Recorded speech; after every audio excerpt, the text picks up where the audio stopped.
papillotes de poisson aux petits légumes. Pour cette recette, je vais utiliser du skray. Qu'est-ce que c'est le skray? C'est un cabillaud de l'Arctique adulte qui revient frayé en Norvège au mois de janvier-février.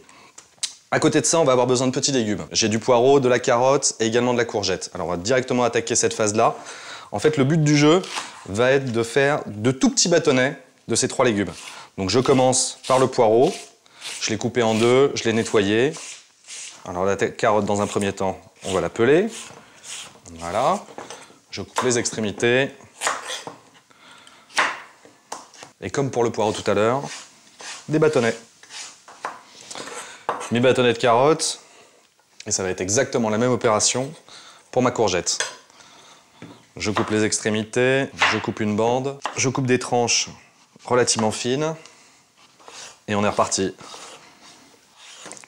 Le dernier petit bâtonnet de courgettes, je rajoute ça à mes carottes et à mes poireaux. Voilà, c'est plein de couleurs, c'est beau comme tout. Mon poisson, on va le saler sur toutes les faces, recto, verso. On peut également le poivrer. Comme ça, l'assaisonnement sera complet. Je le dépose sur le côté de mon assiette. J'ai également un citron. Alors le citron, on va juste tailler des rondelles que je peux déposer également sur le côté. Et dans le dernier coin de mon assiette, mon aneth. Je vais prendre le papier pour la papillote. Alors j'ai un papier un peu spécial. En fait, ce papier, ça s'appelle du Cartafata. Le Cartafata Kesako, c'est un film qui ressemble un peu en texture au papier de fleuriste, mais qui a le gros avantage de résister jusqu'à 230 degrés. Donc bilan, on peut s'en servir pour les papillotes et en plus on voit tout puisqu'il est transparent. Si vous n'en avez pas de problème. À ce moment-là, vous utilisez du papier d'aluminium. Vous allez juste former une belle enveloppe bien hermétique et vous mettez tous vos ingrédients. Je la place au milieu de ma planche. Je vais commencer par un lit de légumes que je dépose bien au centre. Voilà. Sur ce beau lit de légumes, je vais déposer mon skray. Maintenant, un peu de liquide. En fait, je vais mettre un petit peu de vin blanc, du Riesling d'Alsace qui va m'apporter l'acidité, un peu d'huile, mon aneth qui va infuser sur le poisson, mes rondelles de citron, et maintenant on va fermer l'ensemble. Je prends les angles, je ramène les 4 angles au milieu.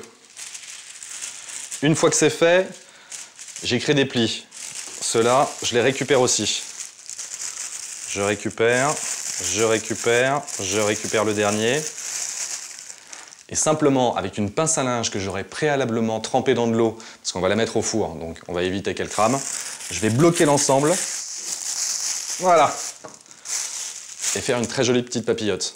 Bon, ben maintenant, il ne me reste plus qu'à la mettre au four. Et on est parti pour à peu près 20 minutes de cuisson. Je récupère ma papillote qui est gonflée comme un ballon. Je fais attention en l'ouvrant, parce que la vapeur est très chaude. Alors l'avantage avec la cuisson papillote, c'est que vous n'avez aucun risque de surcuisson. Comme le poisson cuit dans sa propre humidité, on pourrait l'oublier une dizaine de minutes supplémentaires, ça changerait quasiment rien. Bon, l'idée est quand même de respecter notre skray et d'avoir une cuisson bien à cœur. Je dépose un peu de crème fraîche, qui va doucement fondre. Et pour accompagner ce plat de fête, forcément une boisson de fête avec un crément d'Alsace, pétillant à souhait. Bon appétit!